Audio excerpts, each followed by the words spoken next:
Hello everyone, this is Rekha Singh. Welcome you all on Kyari studies hub. आप सभी का बहुत बहुत स्वागत है। Thank you so much for watching the videos. 67th BPSC mains की प्रिपरेशन में आज का ये वीडियो है। पिछले कुछ वीडियोस में मैंने इम्पॉर्टेंट जो करंट अफेयर्स के क्वेश्चंस थे, वो हिस्ट्री के इम्पॉर्टेंट क्वेश्चंस इस बार के जो प्रिडिक्टेड हैं, जिनके आने की बहुत ज़्यादा चांसेस है, वो आपके साथ शेयर कर चुकी हूँ। कुछ इकोनॉमी, कुछ geography and science and tech के क्वेश्चंस भी। Today will discuss the important questions related to the Bihar. ठीक है। बिहार से जुड़े हुए भी जैसे कि आप जानते हैं कि बीपीएससी है और स्टेट पीसीएस जितने भी होते हैं उनमें स्टेट स्पेशल कुछ क्वेश्चंस हमेशा पूछे जाते हैं, और जब नहीं भी पूछे जाते हैं तो आपको रेफरेंस डालना होता है पर्टिकुलर स्टेट का। ओके, यूपी का एग्जाम लिखेंगे तो यूपी का रेफरेंस डालना होगा। जब एग्रीकल्चर की बात आएगी, इंडस्ट्रीज की बात आएगी, तो वैसे ही बिहार में भी होता है बीपीएससी के एग्जाम में। तो टुडे कुछ 9-10 क्वेश्चन है जो इम्पोर्टेंट है related to the state Bihar, तो उनको आपको प्रिपेयर करना है। देखिए, अभी मैं आपको सिर्फ क्वेश्चन प्रोवाइड कर रही हूँ। आफ्टर 5-6 डेज, 5-6 दिन के बाद से मैं आपको मॉडल आंसर्स भी प्रोवाइड कराऊंगी। ठीक है, बहुत बेहतरीन, जिनकी मदद से आप अपने खुद के आंसर्स प्रिपेयर कर सकते हैं। अभी मैं आपको क्वेश्चन दे रही हूँ, तो इट्स योर जॉब कि आप अच्छे से उनके जो आंसर्स हैं वो लिखने की कोशिश करें। लगभग 4-5 पेज का एक आंसर लिखने का कोशिश कीजिएगा। Okay, let's start. और उसके अलावा आपके जो भी डाउट्स हैं या फिर किसी पर्टिकुलर टॉपिक को लेके आपका कोई डाउट है, तो वो कमेंट सेक्शन में आप डाल सकते हैं, विल आंसर। तो these are few question, important questions related to Bihar. जैसे कि ऊपर मेंशन है, examine the resource potentials, planning and development of the industries in Bihar. Hindi English दोनों में लिखा हुआ है, तो आप अकॉर्डिंगली देख सकते हैं, दोनों ही मीडियम के बच्चे जो हैं। Examine the resource potential. देखिए, बिहार में ऑलरेडी बहुत ज्यादा जो है जो मिनरल्स हैं वो नहीं पाए जाते हैं। झारखंड के सेपरेशन के बाद अभी गोल्ड का बहुत बड़ा रिजर्व मिला है, वो एक अलग चीज है। बट जो रिसोर्सेज हैं उनका क्या पोटेंशियल है, ठीक है। ह्यूमन भी एक रिसोर्स है, आपको अच्छे से पता है। तो रिसोर्स पोटेंशियल क्या है, planning development of the industries in Bihar. तो बिहार में जो इंडस्ट्रीज हैं उसकी क्या क्या प्लानिंग चल रही हैं, या फिर उसकी संभावनाएं क्या क्या है, कौन कौन सी इंडस्ट्रीज वहां पे लगाई जा सकती है ना। रिसोर्स पोटेंशियल क्या है, वो सब आपको डिस्कस करना है फर्स्ट नंबर के क्वेश्चन में। बहुत अच्छा और इम्पोर्टेंट क्वेश्चन है। अक्सर ये क्वेश्चन आता है, और ये क्वेश्चन कहाँ आएंगे मैं भी ये भी आपको बताती हूँ। जीएस पेपर सेकंड में आप सबको पता है 3 सेक्शन होते हैं, फर्स्ट सेकेंड एंड थर्ड। पहले में पॉलिटी आती है, दूसरे में आपका इको एंड ज्योग्राफी आता है, और थर्ड में आपका साइंस एंड टेक आता है। तो ये सेकंड वाले पार्ट में क्वेश्चन आ सकते हैं, बिकॉज अभी एकदम सिंपल आपसे इकोनॉमी पूछी जा रही है ना, ज्योग्राफी पूछी जा रही है, तो दैट इज कि इसको बिहार से रिलेट करके या फिर नेशनल इंटरनेशनल टर्म से रिलेट करके पूछा जा रहा है, तो ये सेकंड पार्ट में क्वेश्चन आ सकते हैं। ठीक है। With all possibilities of development, विकास की सभी संभावनाओं के साथ बिहार को भारत के पिछड़े राज्यों में से एक माना जाता है। Bihar is being considered as one of the backward state of India. Discuss fully. आप इसके बारे में क्या सोचते हैं, इस पर चर्चा कीजिए। ठीक है। नीति आयोग की जितनी भी रिपोर्ट्स आती हैं उनमें बिहार को एकदम लास्ट में रख दिया जाता है। तो सारी पॉसिबिलिटीज होने के बावजूद भी क्यों उसको हम as an backward state consider कर रहे हैं, है ना। कहाँ हम लैग कर रहे हैं, क्या क्या चीजें की जा सकती हैं। जब इस तरह की क्वेश्चन आते हैं तो अक्सर बच्चे क्या करते हैं कि क्रिटिसाइज बहुत अच्छे लेवल का कर देते हैं ना। 80% क्रिटिसिज्म कर देते हैं उसमें कि भाई ये कमी है, वो कमी है, पॉलिटिकल लूप होल्स हैं, और ब्यूरोक्रेसी नहीं चाहती है काम करना, दिस एंड दैट। तो वैसा आपको बिल्कुल नहीं करना है। ठीक है। 80-20 का या फिर 60-40 का रेशियो रख सकते हैं, बट उसमें 60 वाला जो पार्ट है वो पॉजिटिव होना चाहिए, और 40 वाला पार्ट आपको पॉजिटिव क्रिटिसिज्म होना चाहिए। ठीक है। तो बहुत ज्यादा आपको क्रिटिसाइज किसी भी क्वेश्चन में गवर्नमेंट को, ना ब्यूरोक्रेसी को, ना सिस्टम को करना है। आप सजेशन दे सकते हैं, and that also be positive. Positive होने चाहिए वो, है ना। ऐसा नहीं कि किसी की खामियां बहुत अच्छे लेवल पे आप निकालना शुरू कर दें और निकालते निकालते 4-5 पेज भर दें, वैसा नहीं होना चाहिए, उसके मार्क्स कटेंगे। तो ये क्वेश्चन बहुत अच्छा है, तो ये आ सकता है, right. Natural disasters are the main causes of poverty in Bihar. अक्सर बिहार में कहा जाता है कि बिहार में जो पॉवर्टी है उसका जो प्रमुख कारण है वो वहाँ का बाढ़ और सूखा है, ठीक है। क्योंकि बाढ़ अक्सर हर साल देखने को मिलता है। तो नेचुरल डिजास्टर्स, प्राकृतिक जो आपदाएं हैं, बिहार में गरीबी का मुख्य कारण है। क्या आप इस कथन से सहमत हैं? क्या आप इसको मानते हैं? Do you agree with this statement and comment your views? आपके क्या विचार हैं उस पर टिप्पणी कीजिए। तो ये क्वेश्चन बहुत इंपॉर्टेंट है, सेकंड पार्ट में ये क्वेश्चन आ सकता है, तो इसको बहुत अच्छे से प्रिपेयर कीजिए। देखिए अभी मैं सिर्फ क्वेश्चन दे रही हूँ, मैं बार बार एक चीज आपको बोल रही हूँ, इनके बहुत बेहतरीन मॉडल आंसर्स मैं आपको 5 to 6 डेज के बाद अवेलेबल कराना शुरू कर दूंगी। अभी मैं थोड़ा सा बिजी हूँ, जिसकी वजह से मैं अभी आपके साथ रेगुलर नहीं आ पा रही हूँ, ठीक है। तो ये 3 क्वेश्चंस हो गए। आप, आशा करती हूँ जितने भी सिंसियर स्टूडेंट्स हैं क्वेश्चंस को नोट डाउन कर लेंगे और अपने आंसर्स लिखने की कोशिश करेंगे। Okay, next question. Why is the per capita production of agriculture yields stagnant in Bihar? Bihar का जो per capita production है एग्रीकल्चर का वो stagnant क्यों है? ठीक है, ये पूछा जा रहा है। क्यों जो प्रोडक्शन का जो रेट है वो बढ़ नहीं रहा है, ठीक है। एक्सप्लेन देयर बेसिक कॉजेज, उसके मूल कारणों को समझाइए, and also suggest the important measures to remove them, और उन्हें दूर करने के लिए महत्वपूर्ण उपाय भी आपको सुझाने हैं यहाँ पे, राइट।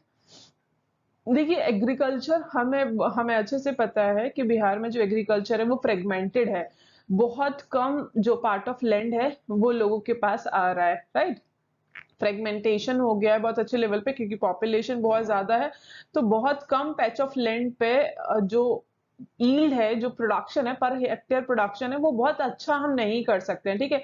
मान लीजिए आपके पास 1 बीघा या फिर 2 कट्ठा 1 कट्ठा जमीन है, तो आप उसमें बहुत अच्छे लेवल का मशीनरी इस्तेमाल नहीं कर सकते हैं, है ना। ट्रैक्टर, थ्रेशर, तो उसको सोचा जाएगा कि भाई इसको मैनुअली इसको कर लिया जाए, तो उसमें जो यील्ड होगी, जो उत्पादन होगा, प्रोडक्शन जो होगा वो उतना ही होगा, उसमें ज्यादा नहीं हो पाएगा। और वहीं ये 50 बीघा खेत रहे, 100 बीघा रहे, है ना, 50 कट्ठा, 100 कट्ठा, 200 कट्ठा रहे, तो उसमें आप लोग क्या कर सकते हैं, बीघा जो है, तो उसमें आप अच्छे लेवल का मशीनरी इस्तेमाल करवा सकते हैं, जिसकी वजह से प्रोडक्शन जो रेट है वो बढ़ जाएगा। तो इस तरह की चीजें, आप क्या कारण है, कैसे उनको सुधारा जा सकता है, क्वेश्चन बहुत इंपॉर्टेंट है। How far does the variable nature of Indian monsoon adversely effect the planning of agriculture development in India? अच्छा क्वेश्चन है। भारतीय मानसून की परिवर्तनशीलता, प्रकृति जो है भारत में कृषि विकास की योजना को कहाँ तक प्रभावित करती है? बिहार के विशेष संदर्भ में इसकी चर्चा कीजिए, special reference to the Bihar, ठीक है। ये भी बहुत अच्छा क्वेश्चन है, ये ज्योग्राफी से रिलेटेड है, और ये क्वेश्चन भी कहीं ना कहीं ज्योग्राफी से जोड़ के देखा जाएगा। देखिए जो बेसिक क्वेश्चन है कि भाई डिस्कस द लाइक कितने प्रकार की नदियां भारत में बह रही हैं और उनके टाइप्स क्या हैं, पहाड़, ये सब नहीं पूछता है बीपीएससी। इसी तरह के कुछ क्वेश्चन एग्जाम में आ रहे हैं, अगर आप चाहते हैं तो पीवाईक्यू देख सकते हैं, प्रीवियस ईयर्स क्वेश्चन मेंस का चेक कर सकते हैं। आशा करती हूँ अभी तक खरीद लिया होगा आपने एक पीवाईक्यू का जो बुक है। Explain the role of the multipurpose river projects in the development of the Bihar state. Bihar राज्य के विकास में बहुउद्देशीय नदी परियोजनाओं की भूमिका को स्पष्ट कीजिए। कई सारी बहुउद्देशीय नदी परियोजना बिहार में चल रही हैं, तो उनकी क्या भूमिका है और बिहार के विकास में उनका क्या योगदान रहा है। ये क्वेश्चन भी बहुत अच्छा है, इसको आप तैयार कर लेंगे। What do you understand by the regional development? क्षेत्रीय विकास से आप क्या समझते हैं? ठीक है, आप अच्छे से जानते हैं कि बिहार का जो ज्यादातर हिस्सा है वो ग्रामीण इलाकों में रह रहा है, ठीक है। तो रीजनल डेवलपमेंट जब तक हम नहीं करेंगे, हम एज अ जो बिहार स्टेट है एज अ होल हम उसे डेवलप नहीं कर सकते हैं। तो how far the regional planning has been successful in the economic development of Bihar? Bihar के आर्थिक विकास में क्षेत्रीय नियोजन कहाँ तक सफल रहा है, इस पे चर्चा आपको करनी है। तो एज अ ब्यूरोक्रेट आपको सोचना होगा कि भाई जो रीजनल प्लानिंग है वो कहाँ तक गई है, कौन कौन सी प्लान्स पॉलिसी सरकार की ऐसी चल रही है जो इस पे काम कर रही है। तो एज अ होल आपको डिस्कस करना होगा, बहुत अच्छा और इम्पोर्टेंट क्वेश्चन है। फिर नेक्स्ट है, what is mean by the small industries? Small industries, लघु उद्योगों से आप क्या समझते हैं? वो role do small industries play in the Indian economy in respect of the exports and employment? ठीक है, जो स्मॉल इंडस्ट्रीज हैं वो भारतीय अर्थव्यवस्था में क्या भूमिका निभा रही हैं, और बिहार के विशेष संदर्भ में आपकी इसकी चर्चा करनी है, बिकॉज आपको अच्छे से पता है कि बिहार में बहुत बड़ी जो इंडस्ट्रीज हैं, बिग इंडस्ट्रीज आपको देखने को नहीं मिलती हैं। तो बिहार का होलसेल जो डेवलपमेंट है वो small industries and the medium industries पे डिपेंड करता है। तो कौन कौन सी इंडस्ट्रीज वहां पे लगाई जा सकती हैं, क्या स्कोप है ना, अभी कौन कौन सी इंडस्ट्रीज ऑलरेडी काम कर रही हैं, तो वो सब आपको शुरुआत इंडिया से करनी है एज अ होल, और फिर धीरे धीरे करके बिहार के रेफरेंस पे आके उसको डिस्कस करना है। अच्छा क्वेश्चन है इकोनॉमी के सेक्शन के लिए। Describe the agriculture marketing in the India and right the defects in the agriculture marketing system. जो एग्रीकल्चर मार्केटिंग है इंडिया में उसको डिस्कस करना है, और उसके डिफेक्ट्स के बारे में भी आपको बताना है कि उसकी खामियां क्या हैं। Okay, what measures have been taken by the government, सरकार के द्वारा क्या जो स्टेप्स हैं वो लिए जा रहे हैं। Government of Bihar especially, what measures has been taken by the government of Bihar to improve the system of marketing of agriculture products। ठीक है, एग्रीकल्चर जो आपको पता है कि भाई कृषि आधारित ही हम जो उद्योग हैं बिहार में लगा सकते हैं, बिकॉज 80% जो पॉपुलेशन है लगभग कृषि पे ही डिपेंड करती है। जैसे मखाना आपने देखा कि वर्ल्ड फेमस है बिहार का मखाना, और 90% जो प्रोडक्शन है मखाने का वो बिहार से आता है। अभी मखाना जो है जिसे फॉक्सनट भी कहते हैं उसका डिमांड बहुत ज्यादा है। तो उसकी मार्केटिंग के लिए सरकार क्या कर रही है, इस तरह के जो एग्रीकल्चर प्रोडक्ट्स हैं है ना, जैसे शाही लीची हो गई, जर्दालू आम हो गया, कई सारे ऐसे प्रोडक्ट्स हैं जो बहुत फेमस हैं बिहार में एग्रीकल्चर प्रोडक्ट्स। तो उनकी मार्केटिंग के लिए सरकार क्या कर रही है, कौन कौन सी स्कीम्स चलाई जा रही हैं, ठीक है, उसमें डिफेक्ट्स क्या है, कैसे उसको बूस्ट नहीं मिल रहा है, तो ये सब चीजें आपको यहाँ पे मेंशन करनी होंगी। अच्छा और इंपॉर्टेंट क्वेश्चन है, please do write these questions, right. चलिए आज के लिए बस इतना ही, 9-10 क्वेश्चन थे, and this is the quote of the day. Everything comes to us that we want, सब कुछ हमारे पास आता है जो हम चाहते हैं अगर हम इसे प्राप्त करने की क्षमता पैदा करते हैं। If we create the capacity to receive it, तो आपको कैपेसिटी जो है पैदा करनी होगी किसी भी चीज को पाने की, जुनून अपने अंदर लाना होगा, वो आग जो है अपने अंदर जलानी होगी, तभी आपको आपका जो लक्ष्य है वो मिल पाएगा। देखिए सक्सेस के 3 R होते हैं, there always 3 R of success. सबसे पहला होता है रीजन, आपके पास क्या कारण है, क्यों आप बनना चाहते हो सिविल सर्वेंट, सिविल सर्विसेज में क्यों जाना चाहते हो, ये पर्टिकुलर नौकरी आपको क्यों चाहिए, हजारों नौकरियां थी, कुछ भी कर सकते थे।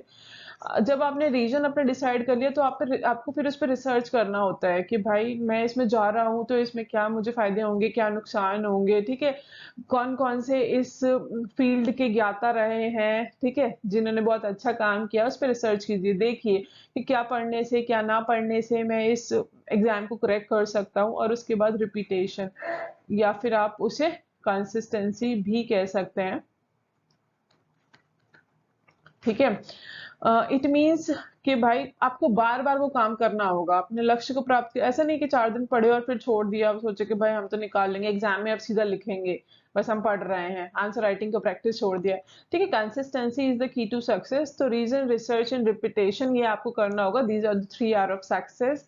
आज के लिए बस इतना ही। वीडियो कैसा लगा प्लीज डू कमेंट, और वीडियो को लाइक जरूर कीजिएगा। Thank you so much. नए व्यूअर्स हैं तो सब्सक्राइब जरूर कर लीजिएगा चैनल को।